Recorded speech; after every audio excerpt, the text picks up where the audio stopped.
Father in heaven, Lord, we are so thankful and we're so blessed to have you amongst us today. Lord, thank you for the Sabbath.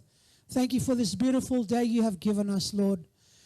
Father, today as we come to run our AY programs, I pray for your Holy Spirit to be with us now, Lord.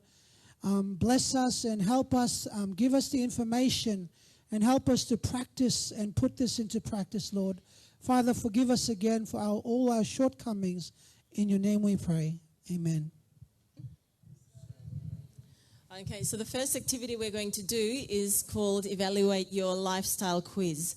Okay, so I'd like to ask Tamana, Wilson and Daniel to come up, please, and they're going to give out a piece of paper to you each.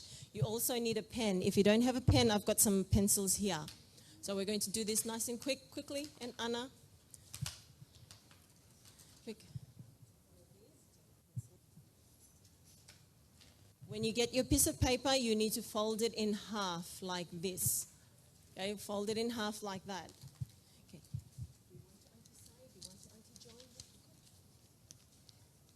So make sure all the adults have a piece of paper and they have a pen as well. We're going to do a little bit of writing.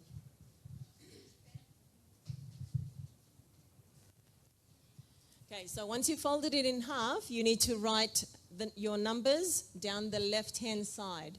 Okay, the numbers and also your answers. Okay, so just write number 1, please. So on the left-hand side, write number 1, and we're going to go on to our first question.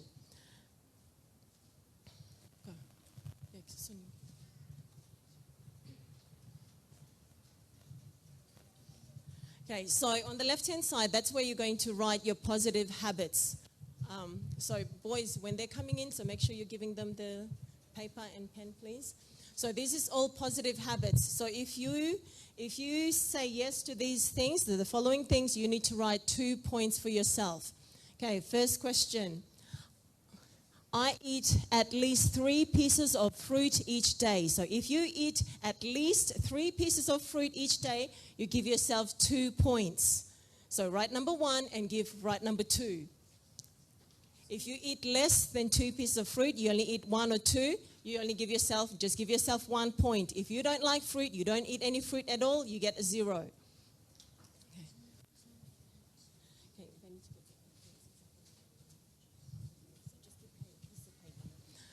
Okay, next question. Number 2, each day I eat at least 1 plate of raw vegetables or salad.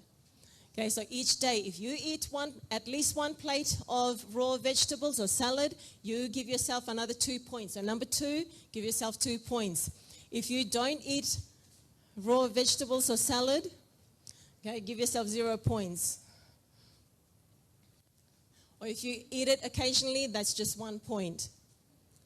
Number 3, so write number 3 on your left-hand side. We're doing left-hand side first, and then we're going to go on to the right later. Number 3, I regularly eat whole cereals. So that means like Weet-Bix or porridge, things like that. So if you eat the processed stuff like Nutri-Grain, that's 0. Okay, so if you eat Weet-Bix or porridge, give yourself 2 points for number 3. If you don't eat at all for breakfast, give yourself 0 points.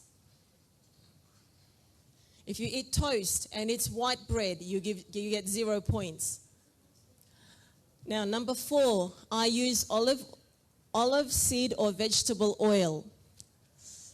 Okay, so if you use one of this one, like if you use one of those things for when you cook your food, you can give yourself 2 points. Even as a dressing, you can give yourself 2 points for that.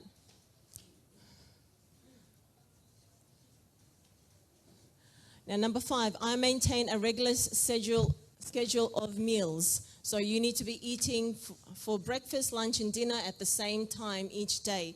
So if you eat regular schedules, give yourself 2 points. If you miss your breakfast, you eat late lunch, or you don't miss dinner, that's 0. So your meals needs to be regular. Now, number 6, every day I breathe deeply several times. Taking deep breaths, okay, using your diaphragm. So I get a 0 for that. So I don't know about you guys. So that's really important. You need to do it regularly or every day. I drink 4 to 8 glasses of water each day. So the recommended is not 4, it's actually 8 or more, especially if you're quite, do lots of physical exercise. So let's say 8 glasses or more, give yourself 2 points. If you drink less than that, then it's 0. Okay, so we're still going. I have a normal bowel movement daily. So if you go to the toilet to do number 2 daily, okay, so you're not constipated, you're not diarrhea. If you're going to the toilet regularly, you give yourself 2 points.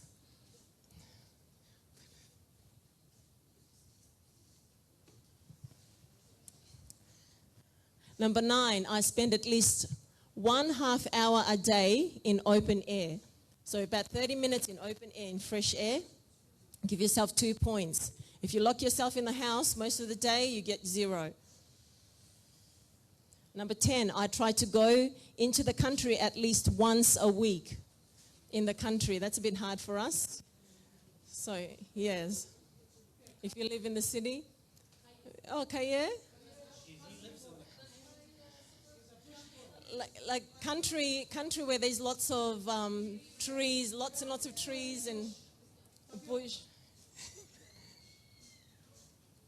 Number 11, I engage in some physical exercise each week. Yes. Physical exercise, lots of walking and running, cycling, swimming. Number 12, I regularly sleep 7 hours per night. 7 to 8 is good. So if you sleep about 7 to 8 hours, give yourself 2 points. If you sleep less or if you sleep too much, that's a 0. I rest and relax at least 1 day per week. Okay, everyone I think here should get 2 points for that one. Okay, if you're coming regularly to church, we should get 2 points. Number 14, I maintain a good mental attitude. So that's a bit about being positive. Okay, looking at the glass like half full rather than half empty type thing.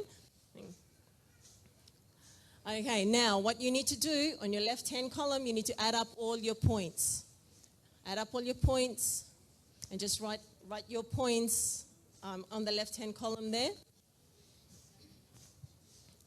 Now this time we're going to go through negative lifestyle. Okay, negative habits. Number 1, so we're going on the right-hand side. You're filling in your right-hand side of your piece of paper. First question number 1. I snack between meals. So if you have nuts in between meals, if you have even fruits or chocolate in between meals, you're not actually supposed to. You're supposed to just have breakfast and not have anything until lunchtime other than water. If you snack in between, like potato chips or whatever chips, okay, you get 2 points. So if you snack between meals, you get 2 points. 2 points. If you don't, you get 0. Number 2, I eat meat more than 4 times per week. So if you have meat for lunch, if you have meat for dinner, that's twice. And then the next day you have meat for lunch and meat for dinner, that's another 4. So if you eat more than 4, you get 2 points. If you don't eat meat at all, you get 0. Or less than 4, you get 0. I eat candy, pastries, and sweets every day. So if you like chocolates and lollies and pies and Zach, you get 2 points. Okay, so if you're eating those things, you get 2 points. If you don't eat candy and anything sweet, junk food, you get 0 points. Number 4, I habitually eat sausages, pork, lard, or cream. Okay, lard is fat. It's another form of fat where you use for frying food and things. Okay, sausages is one of the worst meat you can get. Okay, it's just full of fat, like if you're eating chicken sausages, they just put like chicken skin, chicken giblets and things in. Okay, so if you're eating one of those things each week, even on your cream buns and things, you get 2 points. or habitually. So it needs to be regular, at least once a day. I eat smoked products. So if you like salami, any smoked type of things, you get 2 points. Smoked chicken on sandwiches and things, that's 2 points. Smoked fish. Yes, because smoking, there's a chemical they add to the meat and before they smoke it, so it lasts longer. Okay, so that's why it's not good for us, not good for your digestion. Okay, number 7, I live in a populated city. Everyone should write down 2 points for that. I frequently spend sleepless nights. So if there are sometimes you're on Facebook all night, or watching movies all night, or just can't sleep, okay, so you get 2 points. Give yourself 2 points. Okay, now this time you're going to add up all your negative points. You're going to write it on the right-hand column. Add up all your negative points.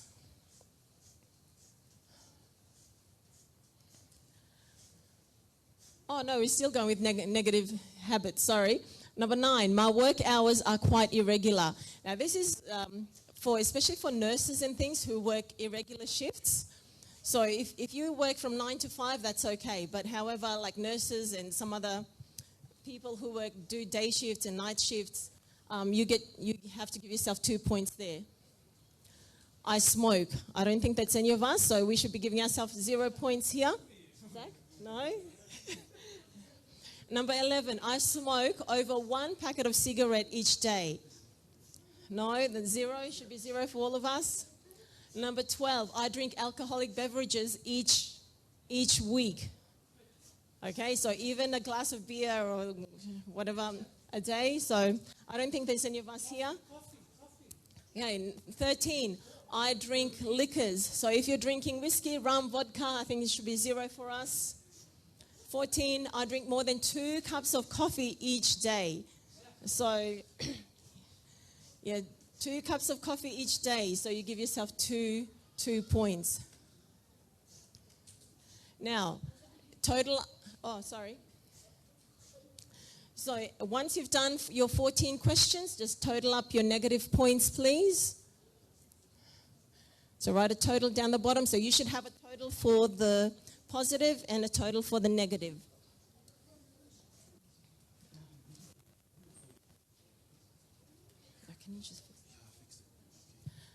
Okay, and the last thing you need to do, you need to take the negative away from the positive.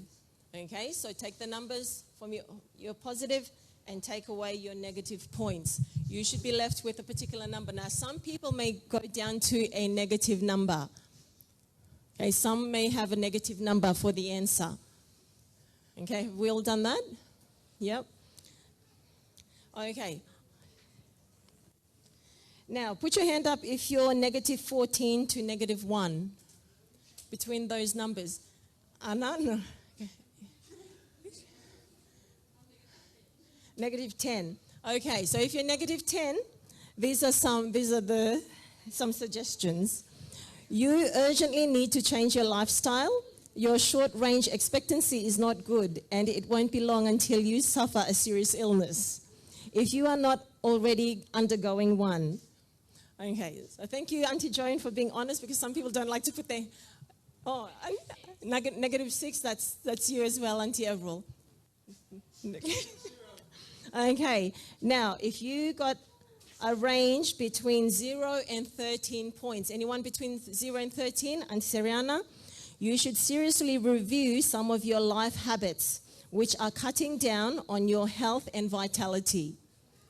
You may obtain great results with few changes, okay, if you try it. Okay, who got the score of 14 to 20 points? 14 to 20. Auntie Sai? Yeah.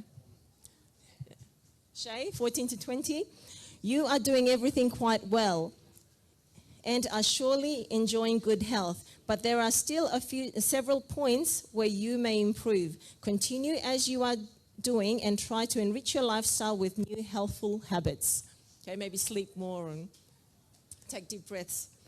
Okay, so who got from 21 to 28? That's a super healthy people. Kaye? Oh, okay. Yep. You are carrying on a healthful lifestyle and are enjoying the results. Help others who wish to improve their health habits, but be careful. Do this tactful and considerately. Okay, so share what you're doing with others. 21. Okay, so that's the end of my session.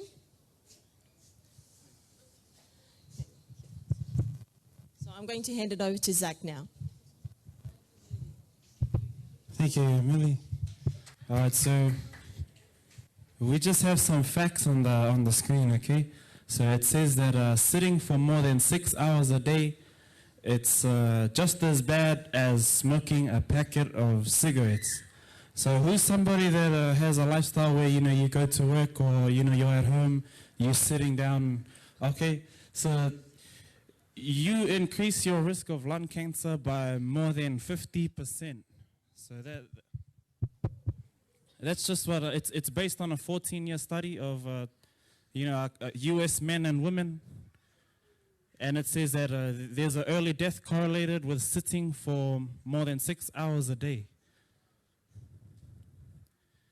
If you sit for more than 4 hours, there's a 50% increased risk of death from any cause, 125% increased risk of events associated with cardiovascular disease such as angina, pressure, or heart attack. So cardiovascular disease is the disease of your heart, so the blood pumping around your body. Sitting can affect muscles, it can affect your mood. So there's some things that you guys can do in your day-to-day if you are sitting for more than 6 hours, more than 4 hours. Some of them, they include stretching. Stand up and stretch your legs every 30 to 40 minutes. So we'll try that now. I know you guys have been sitting almost more than an hour. So everyone just stand up. So we'll stand up. And what I want you to do is I want you to stretch your wrists. Stretch your wrists and roll your shoulders.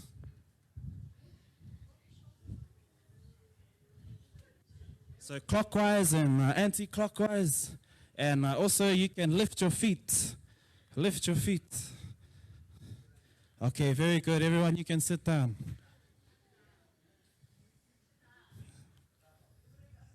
You can sit down, Shay. You can sit down. You can sit down. Oh, and yeah, so just with before I hand it over to Auntie Millie again, there's a stretch that I want to show you. I wore pants so that I could do the stretch.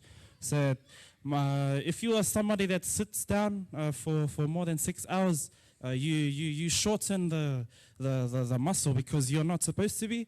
And what actually happens is, your muscles from the front will be pulling down to the back, and you'll be left with like a chronic. Like a back pain? Do you have a back pain? Yeah. So I'll show you a quick stretch that you can do. If you suffer from that, it'll stretch out that muscle. So what you should do, so you just sit down on the floor or anywhere that you can sit down, and your feet from one side, and with the opposite hand, you try and lean over and touch the opposite feet. So what you do is from here, and then you come down like that. And you should feel it in the area where you're stretching with your hand.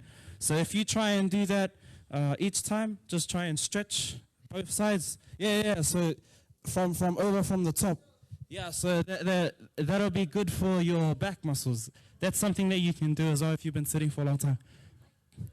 Oh, okay. Hold on. I'll do it properly. So say you're sitting like this, and then this arm here. You want it to come over the top of your head, yeah, and then you want to come and bring it down, yeah. So if you can reach over and touch the other side of your leg, it's good. It's a really good stretch for this part. So it's a good stretch for this part of the body here. So this side stretches this one, and you do it the other side, it stretches this one. All right. So thank you, Auntie Millie. Yes. Thank you, Zach. Now, I have a very quick demonstration here for you, but before we start, Okay, so the title is Improving Your Immune System. So we know at this time of year, everyone's encouraging you to go get your flu shots and so forth. Okay, but there are alternatives. So you don't have to go get your flu shots. Okay, there are other options, and God has given us other options. Okay, so our Bible verse this afternoon is from Jeremiah 17:14. Okay, can everyone just read, please? It says,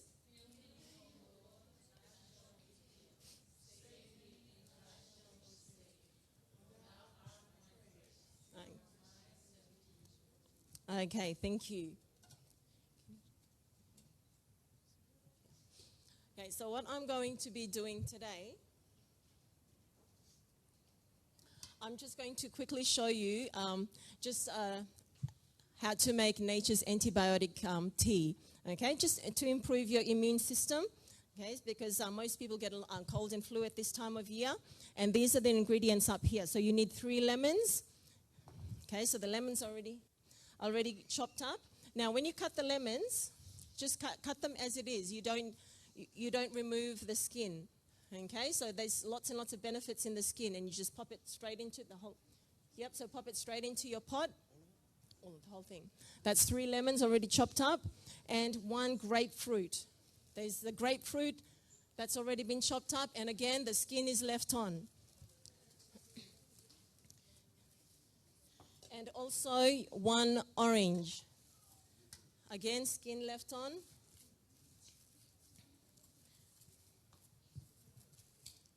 Can you quickly just chop that up, please? And 1, so it's between half to 1 whole medium onion. So just roughly chop it up. It doesn't have to be perfect because everything is going to boil in the pot. Okay, and also 3 bulbs of garlic. So for those people who are not sure what the bulb means, this is a bulb. Okay, so the whole garlic, that's a bulb, that's 1 clove. So we actually need 3 of these. Okay, 3 of these, they need to be peeled and then crushed. To crush it, all you need to do is just put it on your cutting board and just squeeze it, sort of mash it down with your sharp knife. Okay, so just crush it down like that and straight into the pot. Okay. And also with that, you need 6 cups of water. So this is our 6 cups of water. It's already done, and that's going into the pot, just like that. Okay, so what you're going to do, you're going to boil that up. Okay, so bring it to a boil. When you bring it to a boil, you need to turn it down to simmer. So you only simmer it for another 5 minutes. Make sure you don't overboil it because we don't want to kill off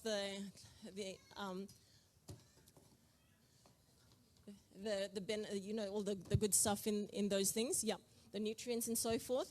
The reason why you're boiling it is obviously because it's a tea, and also you don't want to overboil it. Well, you have to boil it, especially for the garlic. You know, when you eat garlic, it comes through your pores. You don't want it to smell like garlic, especially if you're having the 3 bulbs. That's why you slightly boil it to remove the smell.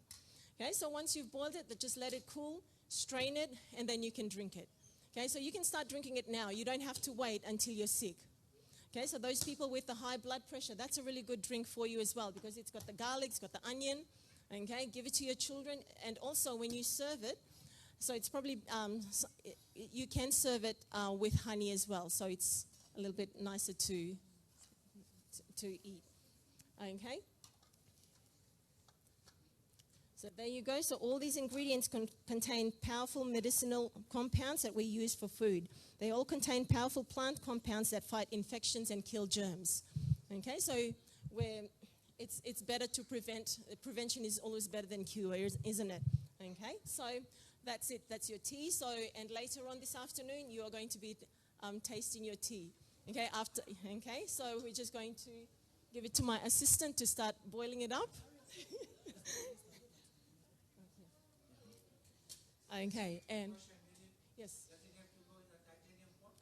No, it doesn't.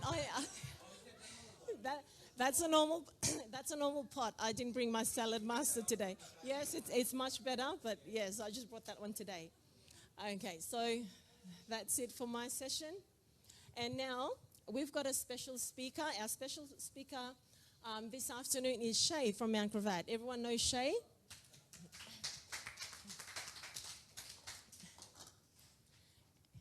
And before he starts, I'd like him to just sort of introduce himself and just talk about the work that he does, okay, before he goes on to his topic. Thank you, Shay.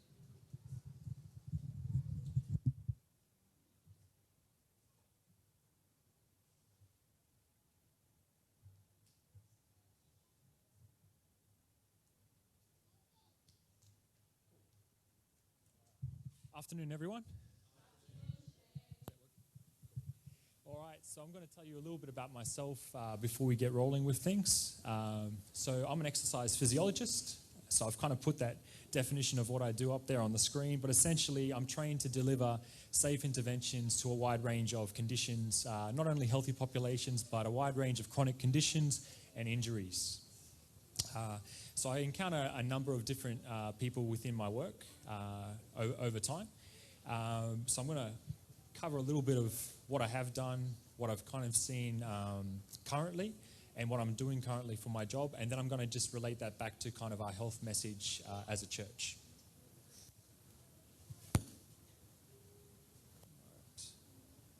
Cool. All right, so the different conditions that I've worked with in my job include cardiovascular disease, diabetes, cancer, respiratory diseases, mental health, musculoskeletal injuries, neurological conditions, children with autism and other conditions as such, and preventative health care. And currently I'm actually in workplace health. Yeah. So you're probably thinking those are quite a range of conditions for someone trained in exercise to be dealing with. You're thinking like, what could I actually do for those people? So there's actually quite a bit that I can do for them. So I've got this magic medication which I prescribe to everyone. So it actually reduces blood pressure and cholesterol, improves sleep and mood state, relieves their stress and depression, improves their health of the bones in their heart, risk of cancer decreases, and same with diabetes. It helps to control levels of pain and even alleviate pain, particularly back pain, and it also helps to control people's weight. And so it may sound pretty good and like too good to be true, but believe it or not, it's a free medicine and it has no harmful side effects. Yeah. So the medicine is actually exercise. Yeah. So it's a pretty good exercise. You can get it anywhere. Like pretty good medicine to have in your arsenal. But that's the only thing that I prescribe for people. I obviously do prescribe other dietary and behavior modifications, but the primary form of health improvement I monitor is with exercise. So currently I'm actually working for Vitality Works. Has anybody heard of Vitality Works before? No? So has anybody heard of Sanitarium? Yes. Okay, so Vitality Works is the workplace health company that Sanitarium owns. Yeah. So it's actually a Sanitarium company, which is good because it's lucky because in my contract I never have to work on Saturday. It's already put in there for me. So, so even they actually say I have to be home an hour before Sabbath. Yeah. So it's pretty nice. But yeah, so Vitality Works is a workplace health company for Sanitarium. They aim to deliver transformational workplace health solutions across Australia and New Zealand. So they deliver a wide range of health services, anything from injury prevention services right through to flu vaccinations, and they're even doing the COVID vaccination, believe it or not. So they're doing everything over there. Now, the main programs that we do facilitate are behavior change programs based on smoking, alcohol, and weight management, health promotion programs promoting better exercise and nutrition, health checks, so similar to what you guys are doing out here with the blood pressure, heart rate, glucose, cholesterol, and also physical and mental well-being programs. So what's my role within this space? So I have a couple different roles for the company. So my primary role is as a site specialist, facilitating a Safe Mind, Safe Spine program for injury prevention, well-being, and resilience. So I'm primarily based in Rockhampton and Shoalwater Bay, which is a bit north of Rockhampton. So I go up there every second week to perform that role. And as you can see there, that's kind of where I go to. It's a construction site, so there's not much going on there, but they're actually building the Australian and Singapore Army base. So my primary role with that company is to ensure that there's no injuries, physical or mental injuries, that are occurring needlessly on the construction site. So I'm ensuring that everybody, before they get onto the site, is fully aware of different tools that they can put in place to protect their well-being. So that's one of the roles that I perform. And then the second role is as a health check professional. So when I'm not down there on the other weeks, I might be contracted somewhere from North New South Wales all the way up to anywhere in Queensland to deliver health checks. So I'll do the blood pressure, heart rate, cholesterol, glucose, and all of that. And so essentially I'll spend about a half an hour with a person, and we'll go through a detailed history of what is involved in their life and try and provide some good advice on things that they can change quite easily, and also some that are going to be a little bit more difficult. And if necessary, if anything's particularly concerning, then I'll refer them on to a GP or doctor of some sort, or maybe a physio for if they've got a particular injury. But it's quite an enjoyable role. So that's pretty much what I do. That's me these days. Now, probably thinking, what is this Safe Mind program that I run? So essentially, it's an injury prevention, wellbeing, and resilience program designed to link the physical and the mental health together. So you probably never thought about it, but physical health greatly impacts our mental health, and our mental health also greatly impacts our physical health.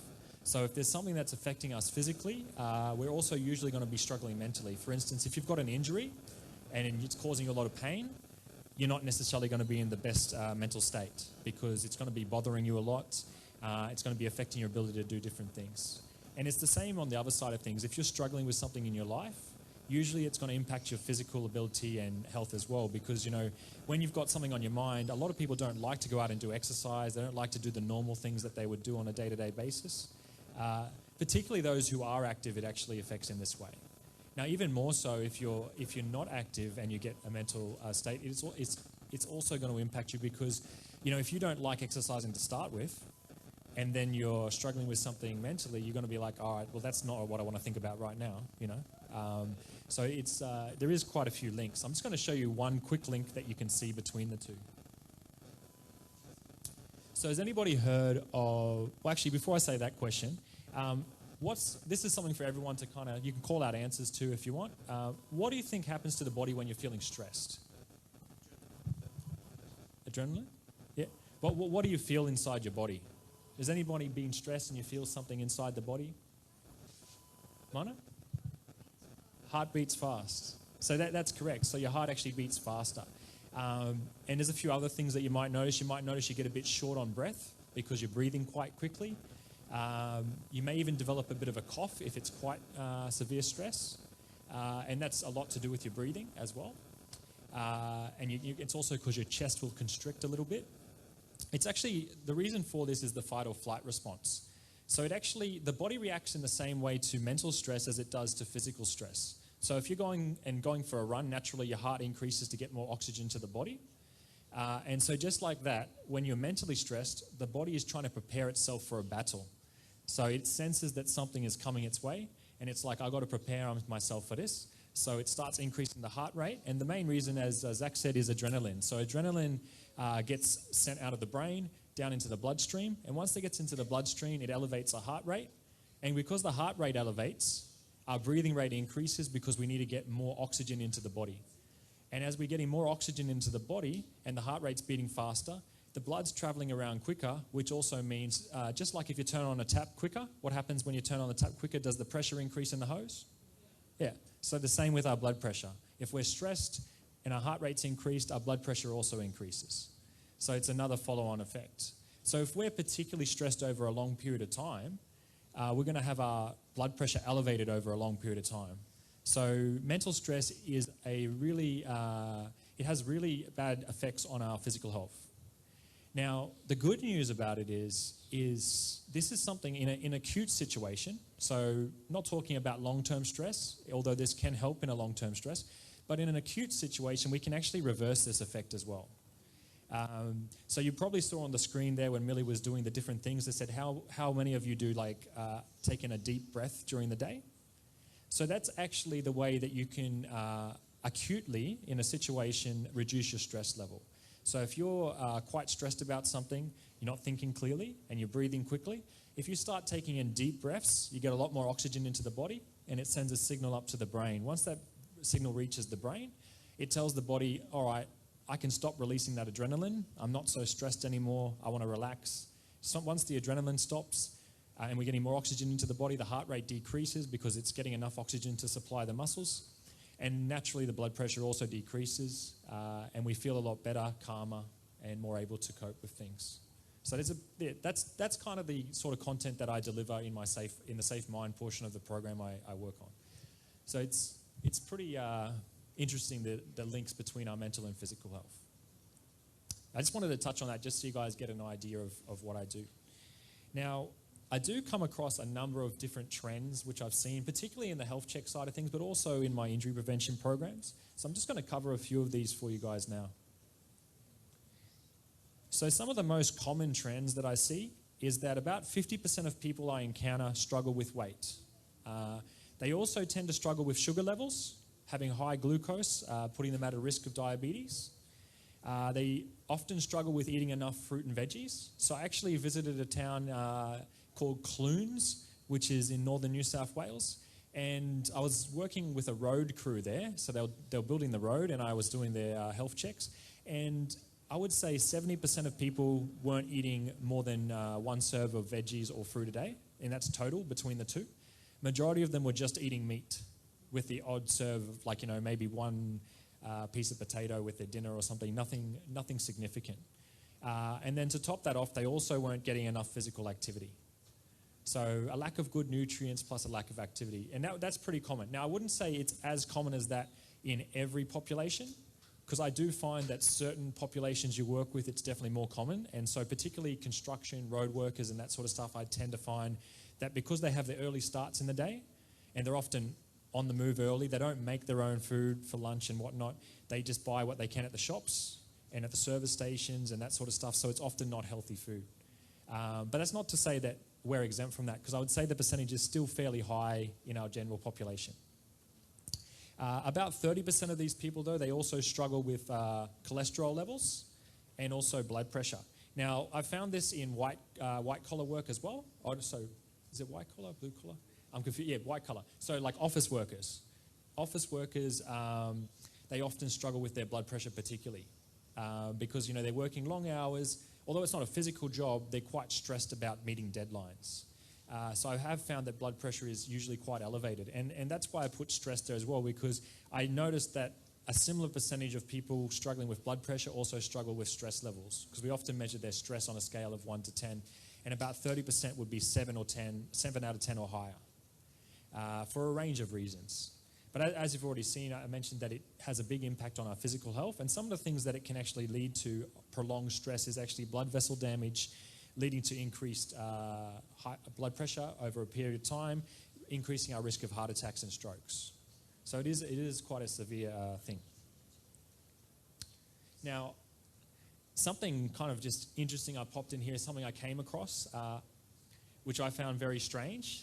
A strange occurrence I found was when I visited northern New South Wales at one of these sites as well, I met 3 people on one morning struggling from a genetic condition, which is quite rare. But 3 people within about 10 that I passed, and they weren't related in any way, all had hemochromatosis, which is called iron overload, which is why I've got the picture of the Iron Man there. Now, the reason I'm actually mentioning this is that although it's a genetic condition, occurring in about 1 in 200 people have this gene, particularly European heritage. Many of these people, only 1 in 200 people have it, but very rare, so even less than 1 in 200 actually have symptoms from it and get diagnosed. So they believe about 1 in 200 actually have it, but even less get diagnosed with it. And the reason that makes it even stranger is that I found 3 within about 10 people who had it and had been diagnosed and had been very sick from it. Now, it's hard to say if this is actually the case, but what was quite common in this population, as I mentioned, is majority of them only eat meat and very little fruit and veggies. Now, for people who have this gene, that makes the condition much worse, and which is probably quite likely why they were diagnosed, because they grew up on a high meat diet and mainly eating red meats, which has a lot of iron in it. So if you're already absorbing too much iron and you're eating something that's filled with iron, then naturally you're more likely to have that condition develop. So whether that was the actual reason or not, but I found it to be a pretty big coincidence. So yeah, I thought it was quite an interesting thing to share, because it is quite a rare thing to see. Now, Australia's general trends compared to the population that I've been working with, is that about 67% of Australians are overweight or obese. Now, that's just based on our BMI category. So similar to how we're doing the BMI out there, that's based on our BMI category, about 60 to 70%, so 67 actually, are overweight or obese. Now, that's not to say that everybody in that category necessarily is overweight or obese, because there's a lot of people grasped in the BMI categories which maybe not in that category because it doesn't account for your muscle mass and body composition. But it can still say that we have a fairly high percentage of our population who are struggling with their weight. 34% of Australians in 2017 who were over 18 had high blood pressure, and 21% of Australians were diabetic or pre-diabetic. So that's a pretty high percentage. So I think it was about 5% who were actually diagnosed with diabetes and about 16% who are actually pre-diabetic, which means they're on the verge of getting diabetes. Now, for anyone who's not too familiar with diabetes, it actually leads to a number of other complications in the long run. So you can have things such as kidney disease developing. It can also lead to high blood pressure and other failures of the system. So you can also have other heart diseases which are exacerbated or increased due to diabetes. So it has some pretty significant effects. And actually, the biggest cause of limb amputation in the country is diabetes. So a lot of people end up losing their limbs in the long run if it's not managed well. So you can definitely manage it, but if it's not discovered early, and a lot of people live with diabetes without it actually being discovered, and they only discover it once it's already had a big effect on the body. So it is really important to monitor these things, and that's why you do tests like this out there just to see where you're traveling. 30% of people we encounter have respiratory conditions. Now, a lot of that's obviously due to having poor air quality. Obviously, some of it is quite genetic, like people develop asthma based, if they've had a family member who's asthmatic, they're more likely to have that. But there is a lot of respiratory conditions that are to do with air quality. And there's about 30% of our population who has one. 30% also have a musculoskeletal condition, such as osteoporosis, back pain, arthritis. 10% have chronic kidney disease, and that is quite a debilitating disease. You lose all your energy. My uncle's got it, and like he struggles up the stairs every day, and he gets in bad moods all the time. Doesn't really want to do anything. Changes his mind all the time because he feels kind of helpless, and that's kind of how you feel when you struggle with that disease. And also, 20% of adults will experience a mental illness in any given year. And 50% of adults will experience it at some point in their lifetime. So that's a pretty high percentage to be struggling mentally. But the really alarming fact of all these facts, so all these facts suggest there's a high level of people in our population struggling with health, right? Well, the alarming thing is that they also surveyed how many people feel like they're in good health. And 86% of Australians aged 15 or over rated their health as good, very good, or excellent, despite the fact that most people are struggling with some type of condition.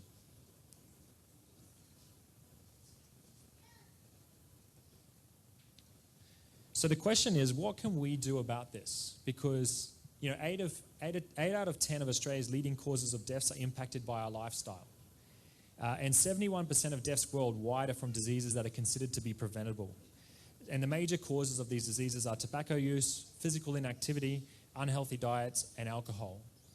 Now, obviously, for us individuals, probably the biggest two factors here are not getting enough activity and obviously what we're having in our diets.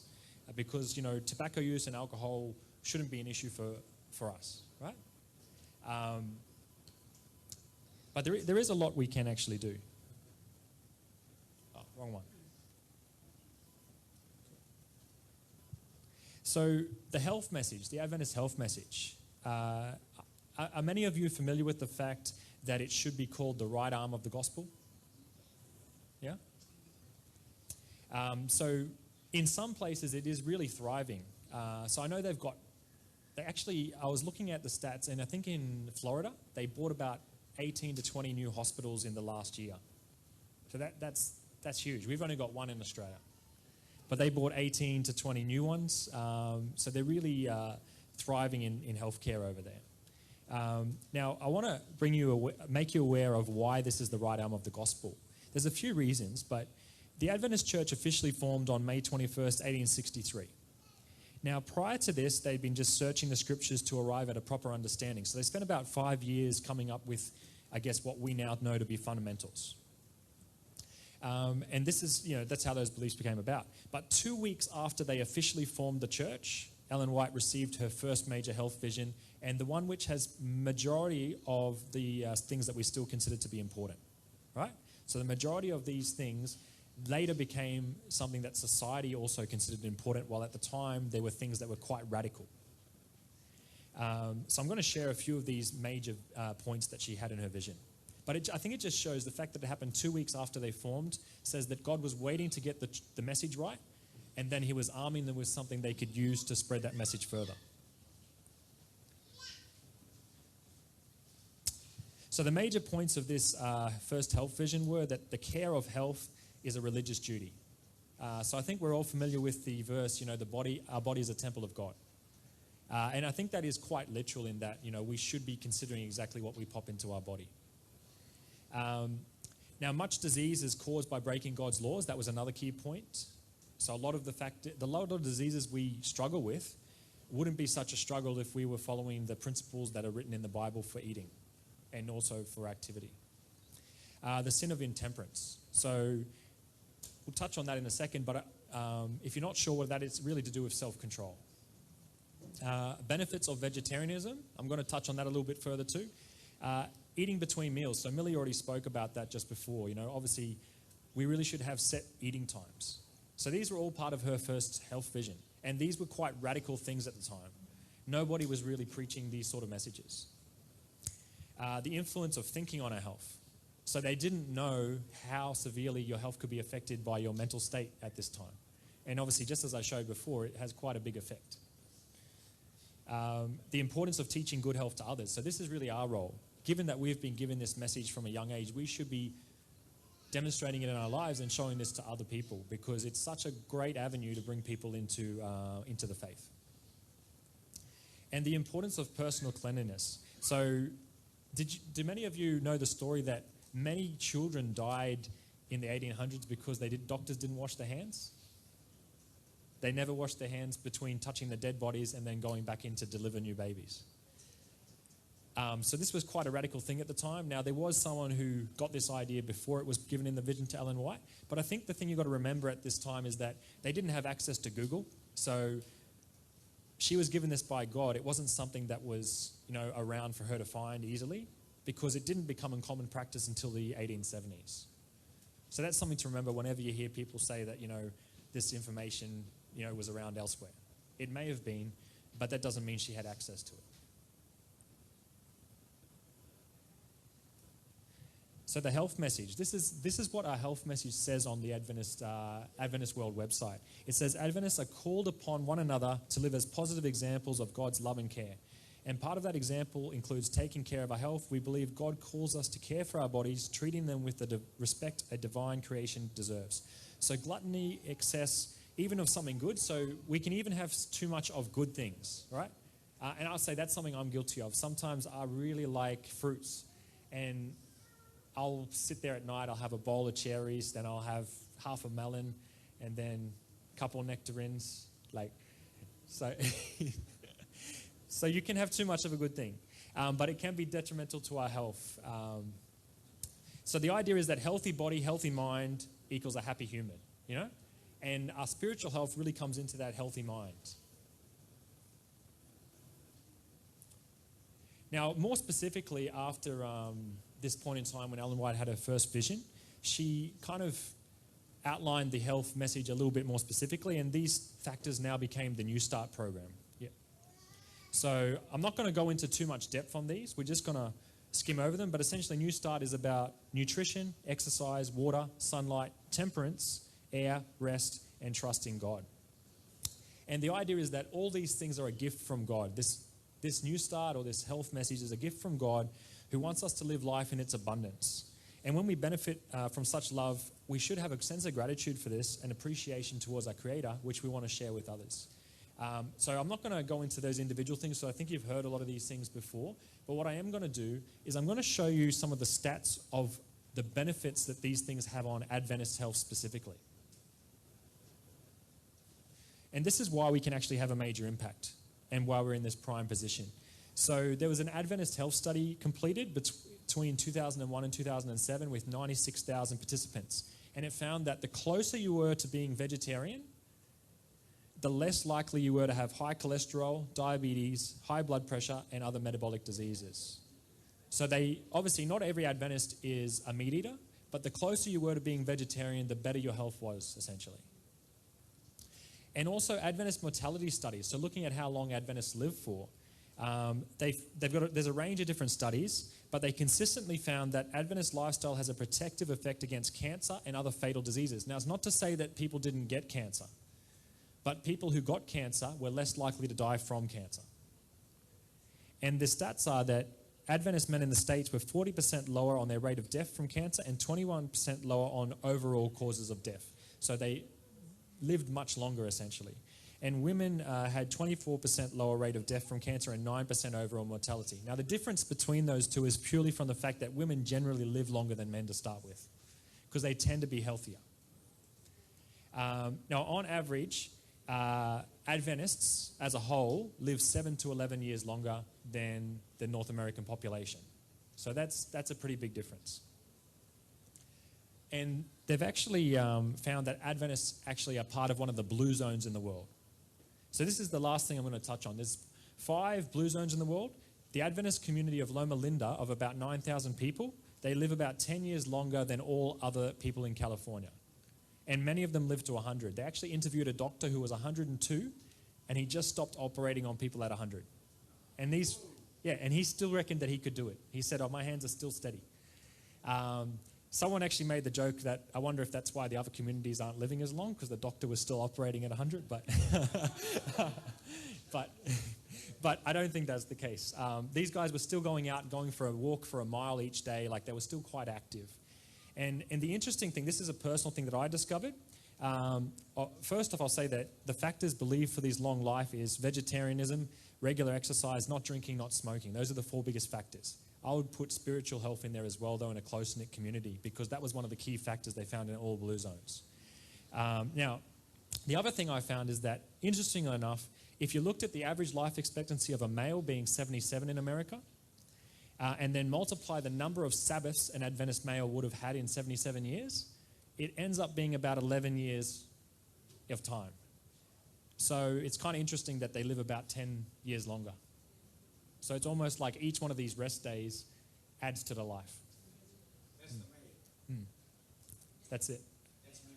Yeah. Yeah. Oh, that's both, yeah. Yeah, both, yeah. Yeah. But I just used man as the example. Yeah. All right. So just something to kind of finish on is that, this is really good news for us. We're in this prime position. We've got all this knowledge, but we obviously need to utilize it. And so I'm not going to read through the entire quote, but even in the 1900s, Ellen White kind of raised a concern that although the health message was flourishing, and that was mainly because God had been blessing it, because it was the right arm of the gospel, there was a lot of people who hadn't really given it that same concern. So we're talking ministers, presidents of conferences, other people in position of influence hadn't given it their full attention, and they hadn't given it as much attention as it needed to really further the message. And it still prospered. So what she was trying to say is, imagine if they gave it their full attention, how much further we would prosper. And this is the same thing. In 2020, someone wrote in the Ministry magazine, they said, "We've been blessed with this powerful, grace-filled gift of Adventist health, of the Adventist health message, yet even though health and wellness are in the DNA of our teachings, global membership surveys confirm that many within our ranks fail to practice it." And that's the truth. We know what we need to do, which gives us an advantage, but we don't always practice it. So if we really want to thrive, we need to start from within and practice those messages ourselves, and then it's going to be easier for us to then distribute that to others. So that's kind of the way forward. And this is one of my favorite quotes. "Christ's method alone will give true success in reaching the people. The Savior mingled with men as one who desired their good. He showed his sympathy for them, ministered to their needs, and won their confidence. And then he said, 'Follow me.'" So when we help people with their physical needs, that's something that's really important to people. And when you do that, it shows how much you care for them. And that's how Christ won the confidence of everyone else. So if we want the health message to be more effective, we've got to show people that we care, show them that we do the same things, because if we do the same things, people are more likely to follow it than if you just tell them to do something and we don't do it. That's kind of how I wanted to finish off, just giving that encouragement that, we need to go out there, and we don't have to change everything, but if we just are always working out our own health and people see that, they notice, oh, why are you doing this? Why are you doing that? And they ask you questions, and it's an opportunity to share the message. It's not to say that we have to be in perfect health, but as long as we consider health to be an important part of our lives, then we can share a great message with people. So thanks for your time this afternoon.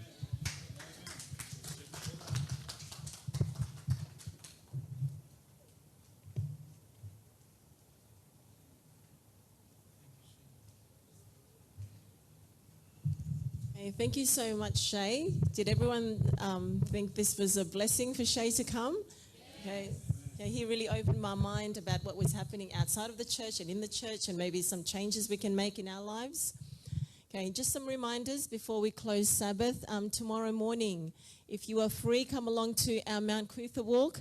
We'll be meeting down at Slaughters Fall at 6 a.m. Okay, tomorrow morning, and yes, and we'll be walking up to the top, to the summit, and then on our way, when you come back down, we're going to have some smoothies prepared for you. Okay, so the health ministry will be preparing smoothies for everybody, so make sure you come along. And also,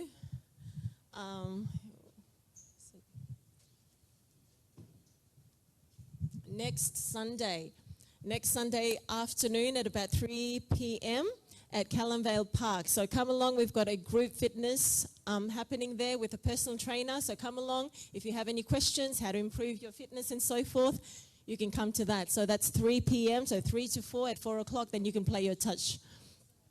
And also, what's the other? Oh, and next, sorry, I don't know what's happened to the clicker. Oh, is that Shay's one or ours? Oh, you've got yours. Okay. And also another invitation next Sunday morning. So we've got two things happening next Sunday. Okay, so next Sunday we've got the river ride as well. Okay, so if we meet at 6 a.m. in South Bank, okay, bring your bikes along. If you don't have your own bikes, we can just hire the council ones. They're about $2. Okay, so if you don't feel comfortable riding a bike, you can just walk. Okay, so bring your prams for the mums and bring the kids' scooters and whatever you like. We'll go out for a bike ride around the river. Okay, so we're going to email out some maps and so forth. So some people may like to ride a little bit longer than others. We've got that for you. So we've got 3 categories. The shorter ones for the children. Okay, so obviously you need to supervise your own child. Okay, so we're not babysitting everyone's children. And the medium one and also the longer one. So the youth, if you want to take a longer trail, you can go all the way to New Farm Park and go across. Okay, so we'll organize that for you as well. Okay, and we'll talk further about that. Just because we don't want 20 people all riding at once, we're going to break you into smaller groups. Okay, just for health safety as well, so we don't knock over any pedestrians and so forth. Okay, so that's happening next week as well. And also for AYs next week, are we taking AYs again, Zach? Hey? No, not next week. Okay, yeah, so that's our reminders. And again, thank you everyone for coming for this AY. And I'm going to ask Zach to close our AYs with a prayer. And also, because you're so faithful in coming, we've got some treats for you as well. Some nice, healthy vegetarian treats for you, sugar-free as well. Okay? And the tea. The tea is ready for you too, so you have to try the tea first before you get your treats. All right, let's bow our heads and we pray. Thank you, Lord, for this program that you blessed us with, the health message, the right arm of the gospel. I pray, Lord, that these things that we learned about, that you help us to apply it to our lives so that our bodies too can be temples.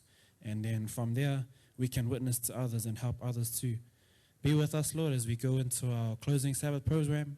I pray for the speaker, pray for the message, and pray for the people. In Jesus' name I pray. Amen.